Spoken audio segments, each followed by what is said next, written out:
Bueno, pues todo mi agradecimiento a Carmen, a todos y a todas los que habéis venido a este curso online. Hoy creo que es la última clase en relación al acercamiento a algunos elementos importantes de la obra de Lenin. En particular, ya Lenin ya no es un conspirador, un revolucionario opositor clandestino, perseguido y exiliado.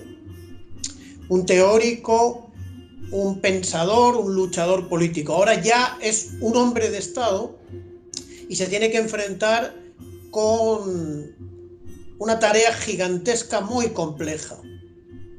Nos enfocamos en esta clase en algunos elementos fundamentales de su política económica, es decir, de cómo orienta la política del nuevo Estado revolucionario en salvar a la gente del hambre y sacar a Rusia de la crisis en la que está. En noviembre de 1918, el mismo Lenin dice que Rusia es el país más atrasado y arruinado. En marzo de 1920 afirma que el país está tan arruinado, las calamidades, el hambre, el frío y la miseria en general han alcanzado tal magnitud que no se puede seguir así.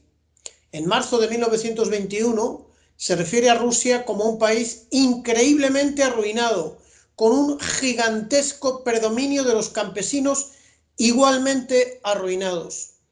3 meses después destaca el atraso del país como consecuencia de su extrema ruina tras 3 años de guerra imperialista y guerra civil.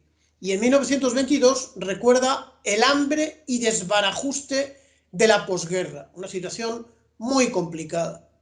En 1920 dice que no tememos trabajar durante 10 o 20 años para levantar el país, y en 1921 vaticinaba que se requerían cuando menos varios decenios para conseguir tractores y maquinaria y electrificar un país inmenso.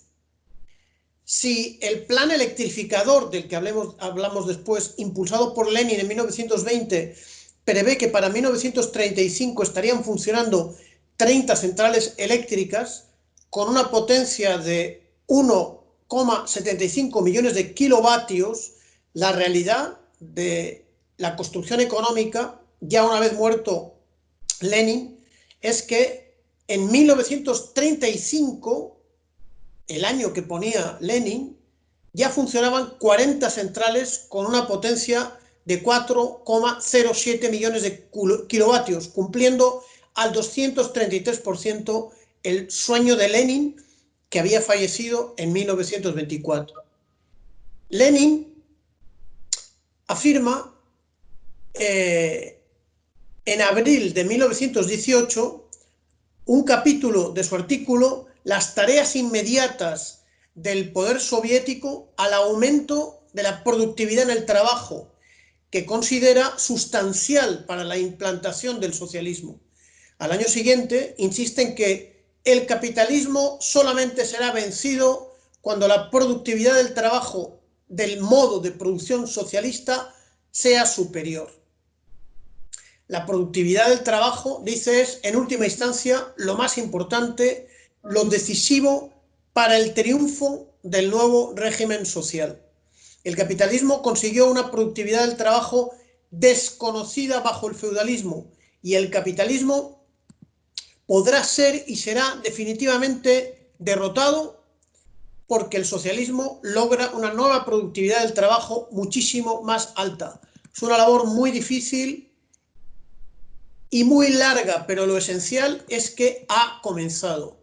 El plan, en última instancia, es el método para incrementar exponencialmente la productividad del trabajo.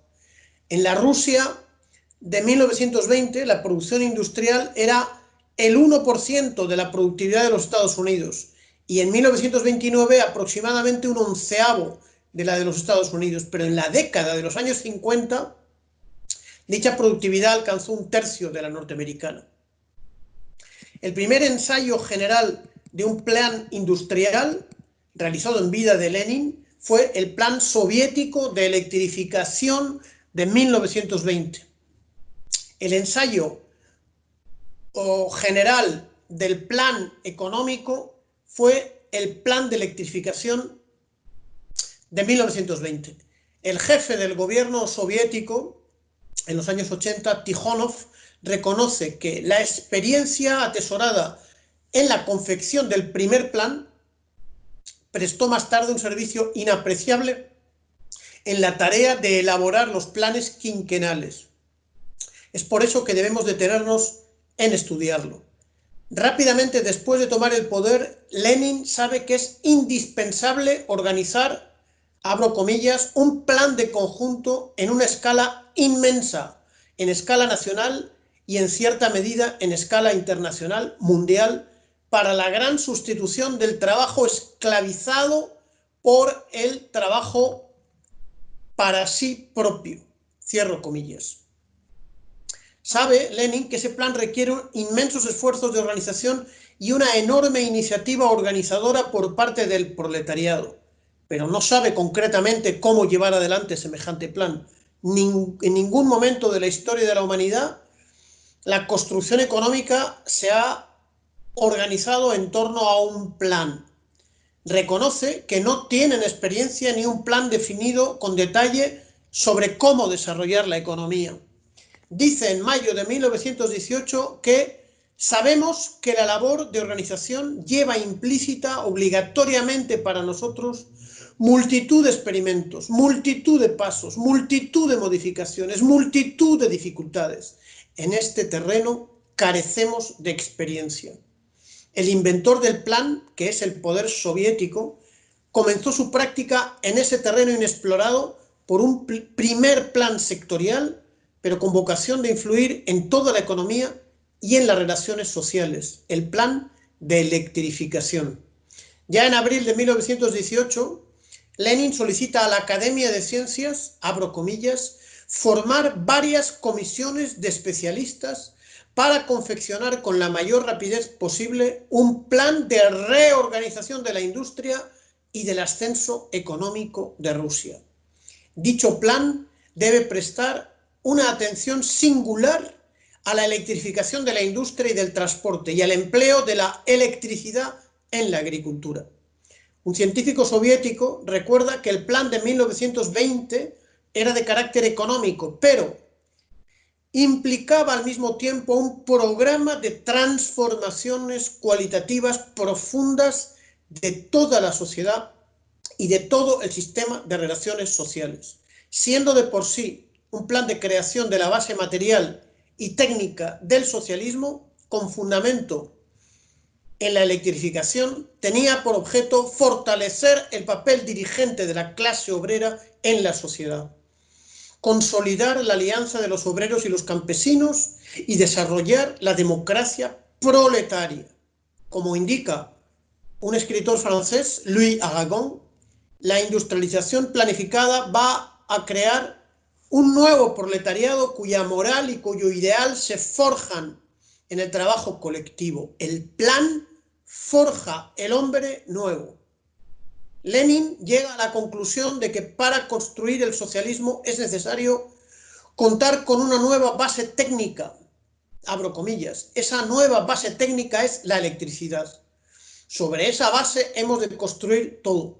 Debemos hacer ver a los campesinos que la organización de la industria sobre una alta base técnica moderna, sobre la base de la electrificación que vincule a la ciudad con el campo y termine con el contraste entre la ciudad y el campo, ha de permitir elevar el nivel cultural del campo, superar incluso en los rincones más apartados el atraso, la ignorancia, la miseria, las enfermedades y el embrutecimiento. Cierro comillas. Además, Lenin concibe el plan electrificador como el fundamento técnico del, abro comillas, plan económico único de restauración de la economía nacional. Sin duda, la energía eléctrica era y sigue siendo el tipo de energía más necesario para el progreso científico y técnico. Es la médula del fomento de la economía. Los pasos concretos que se dieron fueron los siguientes. Lenin propone el 2 de febrero de 1920 al Comité Ejecutivo Central de Rusia, que aprueba una resolución proponiendo al Consejo Superior de Economía Nacional y al Comisariado del Pueblo de Agricultura elaborar un proyecto de electrificación de Rusia. Se edita el folleto titulado Tareas fundamentales de la electrificación de Rusia. Se crea la Comisión de Electrificación, llamada GOELRO. El GOELRO convocó 180 especialistas científicos que elaboraron diversos estudios sobre las necesidades en electricidad y combustibles para un plazo de 10 años, indicando, abro comillas, el número de obreros y la potencia, como señala el mismo Lenin. El plan llegó a cálculos detallados. Tenemos sus cálculos referentes a todas las ramas de la industria. Un ejemplo, el cálculo de la producción de cuero y calzado a razón de 2 pares por habitante, 300 millones de pares. Informes sobre cada zona del país indicando el lugar de emplazamiento de 20 centrales eléctricas a vapor y 10 hidroeléctricas zonales. Lenin establece que el Plan Económico Único Electrificador es una tarea de toda la República y la tarea principal del partido. Abro comillas. En cada célula del partido y en cada institución soviética hay que realizar una labor sistemática en torno a este plan único. Cierro comillas. El trabajo científico es aprobado por el 8º Congreso de los Soviets de toda Rusia en diciembre de 1920. Se elaboran folletos con los planes para cada región.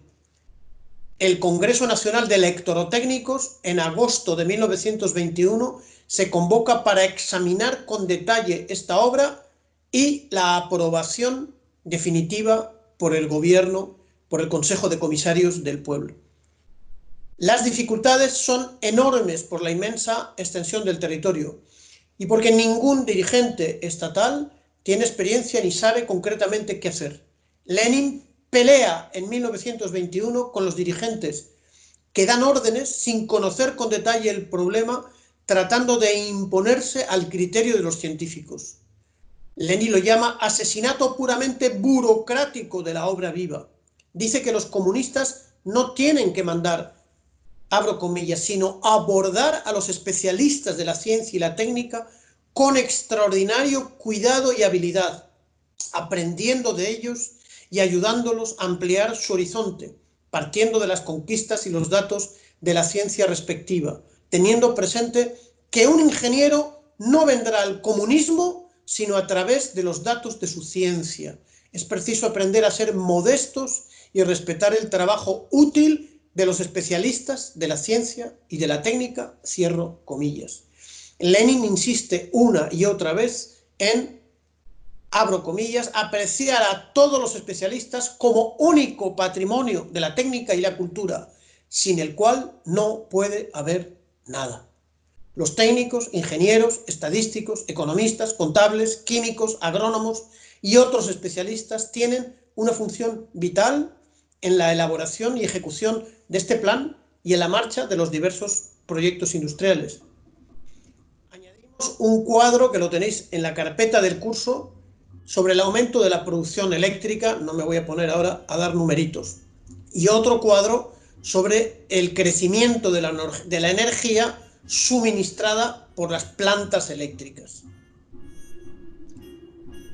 Con esto termina la iniciación o introducción a la obra de Lenin como dirigente efímero, lamentablemente, de la economía soviética, porque recordar que sufrió un atentado por una terrorista de la izquierda burguesa en 1922.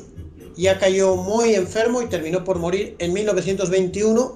Añadimos estas obras en la bibliografía. Engels, Principio del comunismo.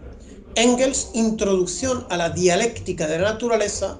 Engels, Anti-Turing, sobre cuestiones teóricas. Marx, el artículo La nacionalización de la tierra. De Lenin, las tareas inmediatas del poder soviético. Y de Lenin, sobre el plan económico único. Por mi parte, he terminado y quedo a disposición de las preguntas que haya.